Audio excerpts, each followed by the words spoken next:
ഇടയ്ക്കിടയ്ക്ക് വായിൽ പുണ്ണ് വരിക, അതുപോലെ തന്നെ കൈകാലുകൾക്ക് ഇടയ്ക്കിടയ്ക്ക് തരിപ്പ് പോലെയുള്ള പ്രശ്നങ്ങൾ, ഓർമ്മക്കുറവ്, ഇതൊക്കെ വരുന്ന സമയത്ത് നമ്മൾ മിക്കവാറും പറയാറുണ്ട് വൈറ്റമിൻ B12 കുറവ് കൊണ്ടായിരിക്കും. അപ്പോൾ ഈ വൈറ്റമിൻ B12 കിട്ടാൻ വേണ്ടി നമ്മൾ എന്തൊക്കെ തരത്തിലുള്ള ഭക്ഷണങ്ങൾ കഴിക്കണം, അത് കുറഞ്ഞാൽ എന്തൊക്കെ ദോഷങ്ങളാണ് നമ്മുടെ ശരീരത്തിൽ ഉണ്ടാകുന്നത് എന്നൊക്കെ നമുക്ക് ഈ വീഡിയോയിലൂടെ നോക്കാം. ഞാൻ ഡോക്ടർ പ്രിയ, എയർവാ ഡയറ്റിലെ മെഡിക്കൽ ഓഫീസറാണ്. ഈ വൈറ്റമിനുകൾ നമ്മുടെ ശരീരത്തിൽ ഒരുപാട് ഫംഗ്ഷൻസും പ്രവർത്തനങ്ങളൊക്കെ ചെയ്യുന്ന ആളാണ്. അപ്പോൾ ഈ വൈറ്റമിനിൽ ഏറ്റവും ഇമ്പോർട്ടൻ്റ് എന്ന് പറയുന്നത് വൈറ്റമിൻ ബി കോംപ്ലക്സുകളാണ്. അതിൽ വൈറ്റമിൻ B12 വളരെ ഇമ്പോർട്ടൻ്റ് ആയിട്ടുള്ള റോൾ നമ്മുടെ ശരീരത്തിൽ വഹിക്കുന്ന ഒന്നാണ്. ഇതിൽ കൊബാൾട്ട് എന്ന് പറയുന്ന ഒരു ലോഹത്തിന്റെ പ്രസൻസ് ഉള്ളത് കൊണ്ട് തന്നെ കൊബാൾട്ട് അമീൻ അല്ലെങ്കിൽ സൈനോ കൊബാലമീൻ എന്നൊക്കെ പേരിൽ അറിയപ്പെടുന്നുണ്ട്. നമ്മൾ കഴിക്കുന്ന ഭക്ഷണത്തിൽ വൈറ്റമിൻ B12 ഉണ്ടെങ്കിൽ അത് നമ്മുടെ കുടലിൽ വെച്ച് നമ്മുടെ ആമാശയത്തിൽ നിന്നുണ്ടാക്കുന്ന ഇൻട്രൻസിക് ഫാക്ടറിന്റെ സഹായത്തോടെ കൃത്യമായിട്ട് അബ്സോർബ് ചെയ്യും ബാക്കി പ്രവർത്തനങ്ങൾക്കൊക്കെ ഉപയോഗിക്കുകയാണ് ചെയ്യാറ്. അപ്പോൾ നമുക്ക് ആദ്യം തന്നെ ഈ വൈറ്റമിൻ B12 ഫങ്ഷൻസ് അല്ലെങ്കിൽ പ്രവർത്തനങ്ങൾ എന്തൊക്കെയാണെന്ന് നോക്കാം. ഒന്നാമതായിട്ട് നമ്മുടെ ചുവന്ന രക്താണുക്കൾ അല്ലെങ്കിൽ RBCയുടെ ആ ഒരു സൈസും വലുപ്പവും ഒക്കെ നിലനിർത്താൻ വേണ്ടി സഹായിക്കുന്നുണ്ട്. രണ്ടാമതായിട്ട് WBCയുടെ പ്രൊഡക്ഷന് വേണ്ടി സഹായിക്കുന്നുണ്ട്. WBCയുടെ പ്രൊഡക്ഷന് വേണ്ടി സഹായിക്കുന്നുണ്ടെങ്കിൽ എന്തായാലും നമുക്കൊരു ഇമ്മ്യൂണിറ്റിക്ക് വേണ്ടിയിട്ടും അല്ലെങ്കിൽ നമ്മുടെ രോഗപ്രതിരോധ ശേഷിക്ക് വേണ്ടിയിട്ട് ഫൈറ്റ് ചെയ്യാൻ വേണ്ടിയിട്ടും ഇത് സഹായിക്കുന്നുണ്ട്. അടുത്തതായിട്ട് നമുക്ക് നാഡികളുടെ പ്രവർത്തനത്തിന് വേണ്ടി സഹായിക്കുന്നുണ്ട്. ഈ നാഡികളുടെ പ്രവർത്തനം എന്ന് പറയുമ്പോൾ നമ്മുടെ നാഡികൾ ചെറിയ ചെറിയ വയറ് പോലെയാണ്. വയറിന് നമ്മൾ നോക്കുകയാണെങ്കിൽ നമ്മുടെ ഇലക്ട്രിക് വയറിൻ്റെ ഉള്ളിൽ ചെമ്പ് കമ്പി അതിനെ കവർ ചെയ്യുന്ന ഒരു ഇൻസുലേറ്റർ ആയിട്ടുള്ള ഒരു മെറ്റീരിയൽ ഉണ്ടാവും. അതുപോലെ നമ്മുടെ നാഡികൾക്ക് പുറത്തൊരു കവറിങ് ഉണ്ട്, അതാണ് മൈലൈൻ ഷീത്ത് എന്ന് പറയുന്നത്. ഈ മൈലൈൻ ഷീത്തിൻ്റെ ആ ഒരു പ്രവർത്തനത്തിന് വേണ്ടിയിട്ടും അവരുടെ ആ ഒരു പ്രൊഡക്ഷന് വേണ്ടിയിട്ടും അവരുടെ ആ ഒരു സ്ട്രക്ചർ മെയിൻറ്റെയിൻ ചെയ്യാനും ഒക്കെ സഹായിക്കുന്ന ഒന്നാണ് വൈറ്റമിൻ B12. ഇത് കൂടാതെ തന്നെ നമ്മുടെ എനർജി പ്രൊഡക്ഷന് വേണ്ടി പ്രധാനമായിട്ടും നമ്മുടെ ഫാറ്റ് അതുപോലെ തന്നെ പ്രോട്ടീൻ്റെ ഒക്കെ മെറ്റബോളിസത്തിന് നടക്കാൻ വേണ്ടി സഹായിക്കുന്നുണ്ട്. അതോടൊപ്പം തന്നെ നമ്മുടെ ഹാർട്ടിൻ്റെ ഫംഗ്ഷൻ പ്രോപ്പറായിട്ട് നടക്കാൻ വേണ്ടി വൈറ്റമിൻ B12 സഹായിക്കുന്നുണ്ട്. നമ്മുടെ ഹാർട്ടിൻ്റെ ഫംഗ്ഷൻസ് ഒക്കെ പ്രോപ്പറായിട്ടാണോ നടക്കുന്നത് അല്ലെങ്കിൽ നമ്മുടെ ഹാർട്ട് കംപ്ലയിൻസ് ഒക്കെ വരുന്നുണ്ടോ എന്നുള്ളതിൻ്റെ ഒരു സൈനായിട്ട് കാണിക്കുന്ന ഒരു അമിനോ ആസിഡ്സ് ആണ് ഹോമോസിസ്റ്റീൻ എന്ന് പറയുന്നത്. ഈ ഹോമോസിസ്റ്റീൻ്റെ മെറ്റബോളിസത്തിന് സഹായിക്കുന്ന ഒന്നാണ് വൈറ്റമിൻ B12. അപ്പോൾ വൈറ്റമിൻ B12 നമ്മുടെ ശരീരത്തിൽ കുറയുന്ന സമയത്ത് ഹോമോസിസ്റ്റീൻ്റെ അളവ് കൂടുകയും അത് നമുക്ക് ഹാർട്ട് കംപ്ലയിൻസും നമ്മുടെ രക്തക്കൊള്ളുകളെയൊക്കെ ബാധിക്കുന്ന തരത്തിലുള്ള രോഗത്തിലേക്ക് പോകാനും ഒരു റിസ്ക് ഫാക്ടറായിട്ട് നമ്മൾ കാണാറുമുണ്ട്. ഇതോടൊപ്പം തന്നെ നമ്മുടെ ശരീരത്തിലെ പല ഗ്രന്ഥികളുടെ പ്രധാനമായിട്ടും തൈറോയ്ഡ് ഗ്രന്ഥികളുടെയും അതുപോലെ തന്നെ അഡ്രിനൽ ഗ്രന്ഥികളുടെയൊക്കെ പ്രവർത്തനത്തിന് വേണ്ടി സഹായിക്കുന്നതും വൈറ്റമിൻ B12 ആണ്. നമ്മുടെ ആമാശയത്തിൻ്റെയും നമ്മുടെ കുടലിൻ്റെയും ഒക്കെ ഒരു സംരക്ഷണത്തിന് വേണ്ടിയിട്ടും ഇപ്പോൾ നമുക്ക് വായിൽ പുണ്ണ് വരാതിരിക്കാനും ഒക്കെ നമ്മളെ പ്രൊട്ടക്ട് ചെയ്യുന്ന ഒരു വൈറ്റമിനാണ് വൈറ്റമിൻ B12 എന്നുള്ളത്. ഇതിനോടൊപ്പം തന്നെ നമ്മുടെ DNA സിന്തസിസിനും അല്ലെങ്കിൽ DNA ചെറിയ ചെറിയ റിപ്പയർ ഒക്കെ നടക്കാനുണ്ടെങ്കിലും അതിനൊക്കെ സഹായിക്കുന്ന ഒരു വൈറ്റമിൻ കൂടിയാണ് വൈറ്റമിൻ B12 എന്നുള്ളത്. നമുക്ക് വേണ്ട നോർമൽ വൈറ്റമിൻ B12 ലെവൽ എന്ന് പറയുന്നത് 300 പൈക്കോഗ്രാം ആണ്, അല്ലെങ്കിൽ 0.3 മില്ലിഗ്രാം ആണ് നമുക്ക് വേണ്ടത്. അപ്പം നമ്മൾ നോർമലി വൈറ്റമിൻ B12 ഒന്ന് ടെസ്റ്റ് ചെയ്യാനോ ഒന്നും അങ്ങനെ പോകാറില്ല. പൊതുവേ ലക്ഷണങ്ങളൊക്കെ കേൾക്കുമ്പോൾ നമ്മൾ വൈറ്റമിൻ B12 കുറവാണ് അല്ലെങ്കിൽ ബി കോംപ്ലക്സ് വൈറ്റമിൻ്റെ ഒരു ഡെഫിഷ്യൻസി മൂലമാണ് എന്ന് പറഞ്ഞാണ് നമ്മൾ മിക്കവാറും എല്ലാവരും തന്നെ ട്രീറ്റ് ചെയ്യാറ്. അപ്പോൾ ഈ വൈറ്റമിൻ B12 കുറഞ്ഞാൽ നമ്മുടെ ശരീരത്തിൽ എന്തൊക്കെ ലക്ഷണങ്ങൾ കാണിക്കുമെന്ന് നോക്കാം. അപ്പോൾ ഒന്നാമതായിട്ട് പറയുകയാണെങ്കിൽ വായിൽ പുണ്ണ് ഇടയ്ക്കിടയ്ക്ക് വരിക, വിട്ട് മാറാതെ ഒരു പുണ്ണ് കഴിയുമ്പോഴത്തേക്കും അടുത്തത് വരിക, അല്ലെങ്കിൽ അത് റിക്കറൻ്റ് ആയിട്ട് നിൽക്കുക, വരുന്ന പുണ്ണ് തന്നെ ഉണങ്ങാൻ താമസിക്കുക, അങ്ങനത്തെ ഒരുപാട് പ്രശ്നങ്ങൾ. ഇപ്പോൾ വായിൽ പുണ്ണ് വന്നിട്ടുണ്ടെങ്കിൽ തന്നെ നമുക്ക് ഭക്ഷണം കഴിക്കാൻ തന്നെ ബുദ്ധിമുട്ടാണ്, അല്ലെങ്കിൽ നമുക്ക് സംസാരിക്കാൻ ബുദ്ധിമുട്ടാണ്. അപ്പം അതുകൊണ്ട് തന്നെ നമ്മൾ കേൾക്കുമ്പോൾ വായിൽ പുണ്ണ് നിസ്സാരമാണെങ്കിലും അത് ഒരുപാട് ബുദ്ധിമുട്ടുകൾ ഉണ്ടാക്കുന്ന ഒരു കണ്ടീഷനാണ്. അപ്പോൾ ഈ വായിൽ പുണ്ണിനോടൊപ്പം തന്നെ നമ്മുടെ നാവ് നല്ല രീതിയിൽ ചുമന്ന് തിളക്കമായിട്ട് നിൽക്കുന്ന ഒരു കണ്ടീഷൻ നമ്മൾ ഗ്ലോസൈറ്റിസ് എന്ന് പറയും. അപ്പോൾ ഇതൊരു വൈറ്റമിൻ B12 കുറഞ്ഞുള്ള ആൾക്കാർ ഒരു റെഡ് ഫ്ലാഗ് സൈനായിട്ട് തന്നെ നമുക്ക് ഗ്ലോസൈറ്റിസിനെ പറയാൻ പറ്റും. ഇനി അടുത്തതായിട്ട് നമുക്ക് ഏറ്റവും കൂടുതലായിട്ട് കാണുന്ന ഒന്നാണ് അനീമിയ എന്നുള്ളത്. അപ്പോൾ വൈറ്റമിൻ B12 ഞാൻ തുടക്കത്തിലേ പറഞ്ഞിട്ടുണ്ടായിരുന്നു നമ്മുടെ ചുവന്ന രക്താണുക്കളുടെ ആ ഒരു ഷേപ്പ് മെയിൻറ്റെയിൻ ചെയ്യാനൊക്കെ സഹായിക്കുന്നുണ്ട്. ചുവന്ന രക്താണുക്കളുടെ ആ ഒരു ഷേപ്പ് നഷ്ടപ്പെടുകയും അത് ഭയങ്കര എൻലാർജ് സൈസിലോട്ട് പോകുമ്പോൾ നമ്മളതിനെ മെഗാലോബ്ലാസ്റ്റിക് അനീമിയ എന്നാണ് പറയുക. അപ്പോൾ വൈറ്റമിൻ B12 ഡെഫിഷ്യൻസി മൂലം ഉണ്ടാകുന്ന ഒരു കണ്ടീഷനാണ് മെഗാലോബ്ലാസ്റ്റിക് അനീമിയ. അത് നമ്മൾ പറയുകയാണെങ്കിൽ അതിൽ ഒരുപാട് ഫാക്ടേഴ്സ് വരുന്നുണ്ട്.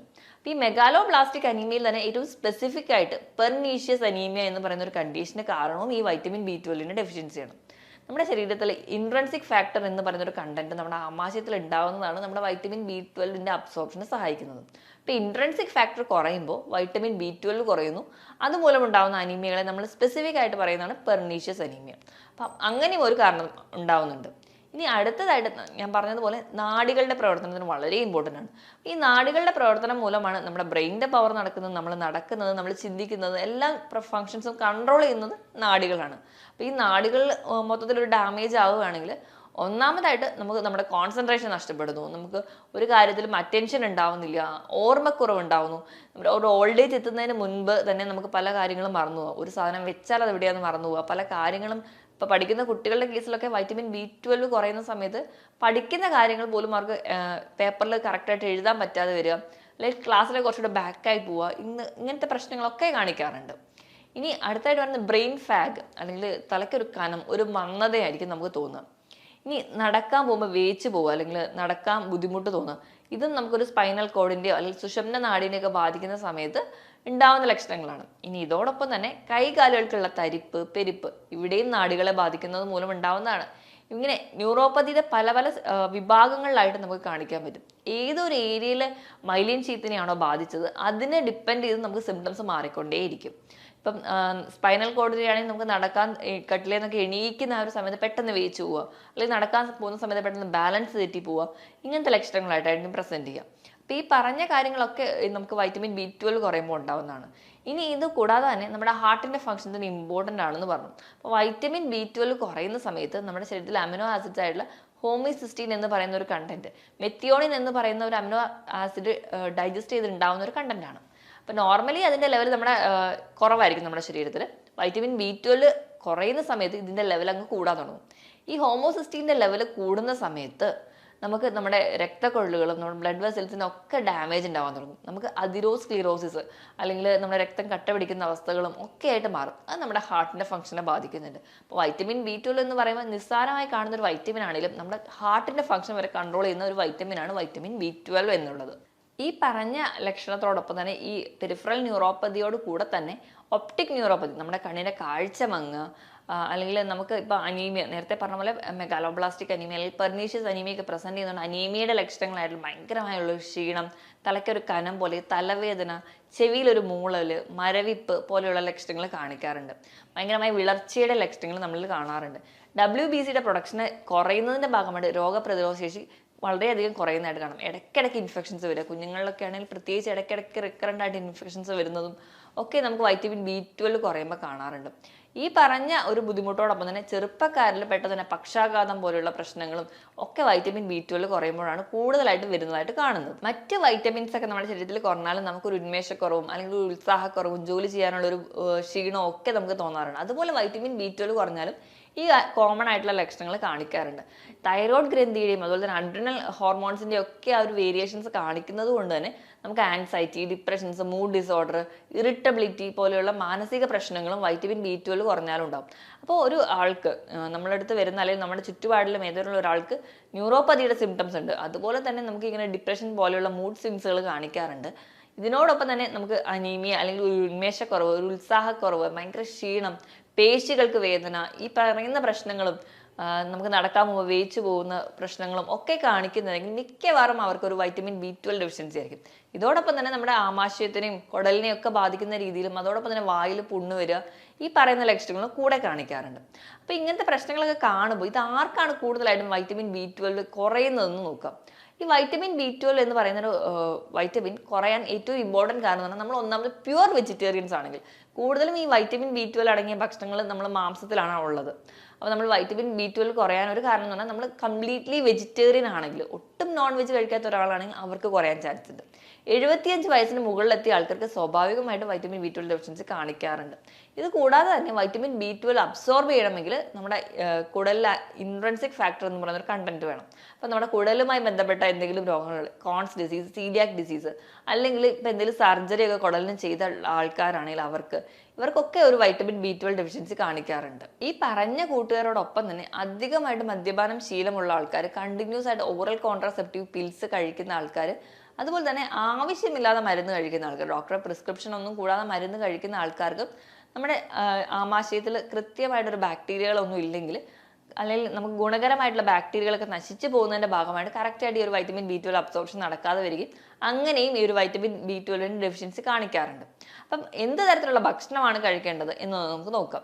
ഏറ്റവും ഇമ്പോർട്ടൻ്റ് ആയിട്ടുള്ള നോൺ വെജ് ഫുഡ് തന്നെയാണ്. ബീഫ് അല്ലെങ്കിൽ ചിക്കൻ പോലെയുള്ള പ്രോട്ടീൻസ്, മുട്ടയുടെ മഞ്ഞ, അതുപോലെ പാൽ ഉൽപ്പന്നങ്ങൾ, പനീർ, തൈര്, ചീസ് ഇവയിലൊക്കെ B12 അടങ്ങിയിട്ടുണ്ട്. ഇലക്കറികളിലും ധാരാളമായിട്ട് വൈറ്റമിൻ B12 അടങ്ങിയിട്ടുണ്ട്. അപ്പോൾ നമ്മുടെ വൈറ്റമിൻ B12 ഡെഫിഷ്യൻസി കാണിക്കുന്ന ആൾക്കാരാണെങ്കിൽ നിർബന്ധമായിട്ടും ഈ ഒരു ഭക്ഷണങ്ങളാണ് കഴിക്കേണ്ടത്. ഇപ്പോൾ കംപ്ലീറ്റ്ലി ഒരു വെജിറ്റേറിയൻ ആണെങ്കിൽ അവർ കംപ്ലീറ്റ്ലി ഈ ഒരു ഭക്ഷണങ്ങളൊന്നും കഴിക്കുന്നുണ്ടാവില്ല. അപ്പം അങ്ങനെയുള്ള ആൾക്കാർക്ക് വേണ്ടി ഫോർട്ടിഫൈഡ് ചെയ്തിട്ടുള്ള സിറിയൽസും പൾസസും ഒക്കെ ഉണ്ട്. ഈ വൈറ്റമിൻ B12ന്റെ കണ്ടന്റ് അടങ്ങിയിട്ടുള്ള സിറിയൽസും പൾസസും ഉണ്ട്. അപ്പോൾ അത് നിങ്ങൾ കഴിക്കേണ്ടതാണ്. ഇപ്പം അതും അല്ലെങ്കിൽ കറക്റ്റായിട്ട് ഒരു ഡോക്ടറോട് അഡ്വൈസ് പ്രകാരം തന്നെ വൈറ്റമിൻ B12ന്റെ ടാബ്ലറ്റ്സുകൾ നിങ്ങൾ നിർബന്ധമായിട്ടും കഴിക്കുക. ഇല്ലെങ്കിൽ ഈ പറയുന്ന കോംപ്ലിക്കേഷൻസ് നമുക്ക് ഒരു പ്രായം എത്തുന്നതിൻ്റെ മുൻപ് തന്നെ വരാം. ഇനി കറക്റ്റായിട്ട് വൈറ്റമിൻ B12ന്റെ ഒരു അബ്സോർപ്ഷൻ നടക്കണമെങ്കിൽ നമ്മുടെ ശരീരത്തിൽ ആ ഒരു pH മെയിൻറ്റെയിൻ ചെയ്യണം. നമ്മുടെ ആമാശയത്തിൻ്റെ pH മെയിൻറ്റെയിൻ ചെയ്യാൻ വേണ്ടിയിട്ട് പൊട്ടാസ്യം അടങ്ങിയിട്ടുള്ള ഭക്ഷണങ്ങൾ നിർബന്ധമായിട്ടും കഴിക്കുക. ഇതിനോടൊപ്പം തന്നെ അപ്പം പൊട്ടാസ്യം അടങ്ങിയ ഭക്ഷണങ്ങൾ എന്ന് പറയുമ്പോൾ ഉലുവ, മാതളം, കരിക്ക്, ഏത്തപ്പഴം ഇവയിലൊക്കെ പൊട്ടാസ്യം അടങ്ങിയിട്ടുണ്ട്. നമ്മൾ കഴിക്കുമ്പോൾ മാക്സിമം ഇതൊക്കെ ഉൾപ്പെടുത്താൻ വേണ്ടി ശ്രദ്ധിക്കുക. അപ്പം നമ്മുടെ ആമാശയത്തിൻ്റെ pH കറക്റ്റ് ആയിരിക്കും. കറക്റ്റായിട്ട് ഒരു അബ്സോർപ്ഷനും നടക്കാൻ സഹായിക്കും. ഇനിയിപ്പം അസിഡിറ്റി, ഗ്യാസ്ട്രൈറ്റിസ് പോലുള്ള ആൾക്കാരാണെങ്കിൽ കഴിവതും ഈ ഒരു ജങ്ക് ഫുഡുകൾ കംപ്ലീറ്റ്ലി ഒഴിവാക്കുക. ജങ്ക് ഫുഡുകൾ ഒഴിവാക്കിയിട്ട് കുറച്ചുകൂടെ ഹെൽത്തി ആയിട്ട് നമ്മുടെ വീട്ടിലൊക്കെ ഉള്ള ഭക്ഷണങ്ങൾ തന്നെ കഴിക്കാൻ വേണ്ടി ശ്രദ്ധിക്കുക. ഇനി ഇതോടൊപ്പം തന്നെ നമ്മുടെ ആമാശയത്തിൻ്റെ ഒരു പ്രോപ്പർ ആയിട്ടുള്ള ആ ഒരു ഡൈജഷൻ പ്രോസസ്സ് നടക്കാൻ വേണ്ടിയിട്ട് നമുക്ക് പ്രോബയോട്ടിക്സ് വളരെ ഇമ്പോർട്ടൻ്റ് ആണ്. അപ്പോൾ പ്രോബയോട്ടിക്സിൻ്റെ ഇമ്പോർട്ടൻസ് ഉള്ളതുകൊണ്ട് തന്നെ പുളിയില്ലാത്ത തൈര് ദിവസവും കഴിക്കുന്നത് ഏറ്റവും ഉത്തമമാണ്. അതോടൊപ്പം തന്നെ നമുക്ക് പഴങ്കഞ്ഞി, നമ്മുടെ വീട്ടിൽ തന്നെ ഉണ്ടാക്കുന്ന നല്ലെണ്ണ കൊണ്ട് ഉപയോഗിച്ചുണ്ടാക്കുന്ന അച്ചാറുകൾ, ഉപ്പിലിട്ടുള്ള ക്യാബേജുകൾ, ക്യാരറ്റ് ഇവയൊക്കെ ഒരു പ്രോബയോട്ടിക് ആയിട്ട് ആക്ട് ചെയ്യും. ഈ പ്രോബയോട്ടിക്കിനെ സപ്പോർട്ട് ചെയ്യുന്നവരെ നമ്മൾ പ്രീബയോട്ടിക്സ് എന്നാണ് പറയാം. പ്രീബയോട്ടിക് ആയിട്ടുള്ളതാണ് പുളിപ്പിച്ചിട്ടുള്ള മാവ് കൊണ്ടുണ്ടാക്കുന്ന ഇഡ്ഡലി, ദോശ, അപ്പം ഇവയൊക്കെ പ്രീബയോട്ടിക് ആണ്. അപ്പോൾ നമ്മൾ കഴിക്കുന്ന ഭക്ഷണത്തിൽ നമ്മൾ വൈറ്റമിൻ B12 അടങ്ങിയത് മാത്രം കഴിച്ചാൽ പോരാ, അതിനെ സപ്പോർട്ട് ചെയ്യാൻ വേണ്ടി പ്രോബയോട്ടിക്കും പ്രീബയോട്ടിക്കും പൊട്ടാസ്യം അടങ്ങിയിട്ടുള്ള ഭക്ഷണങ്ങൾ കൂടെ കഴിക്കേണ്ടതാണ്. അപ്പം ഇങ്ങനെയൊക്കെ നമ്മുടെ ഭക്ഷണമൊക്കെ ഇത് നിയന്ത്രിക്കുകയാണെങ്കിൽ ഒരു പരിധി വരെ നമുക്ക് വൈറ്റമിൻ B12 ഡെഫിഷ്യൻസി ഓവർകം ചെയ്യാൻ പറ്റും. അതോടൊപ്പം നമ്മൾ ഹെൽത്തി ആയിട്ടിരിക്കുക. നമ്മൾ എന്ത് ഭക്ഷണം കഴിച്ചാലും നമ്മൾ ഹെൽത്തി ആയിട്ട് ഇരിക്കുകയാണെങ്കിൽ, നമ്മുടെ ബോഡി വെയിറ്റ് റെഗുലേറ്റ് ചെയ്തിട്ടുണ്ടെങ്കിൽ, നമ്മൾ ആവശ്യത്തിന് വെള്ളം കുടിക്കുക, ഒരാഴ്ചയിൽ 5 ദിവസമെങ്കിലും കൃത്യമായ ഒരു വ്യായാമം കൂടി ഉണ്ടെങ്കിൽ നമ്മുടെ ശരീരം കറക്റ്റ് ഒരു കംപ്ലീറ്റ്ലി ഒരു ഹെൽത്തി സൈക്കിളിലൂടെ പോവുള്ളൂ. അപ്പോൾ ഈ പറഞ്ഞ കാര്യങ്ങളൊക്കെ മെയിൻറ്റെയിൻ ചെയ്യുകയാണെങ്കിൽ നമ്മൾ ഹെൽത്തി ആയിട്ട് ഇരിക്കാനും പറ്റും. ഞാൻ ഈ പറഞ്ഞ കാര്യത്തിൽ എന്തെങ്കിലും ഡൗട്ട് ഉണ്ടെങ്കിൽ താഴെ കാണുന്ന നമ്പറിൽ കോൺടാക്ട് ചെയ്യുക. മറ്റൊരു ഹെൽത്ത് ടോപ്പിക്കുമായിട്ട് വീണ്ടും കാണുന്നത് വരെ നന്ദി.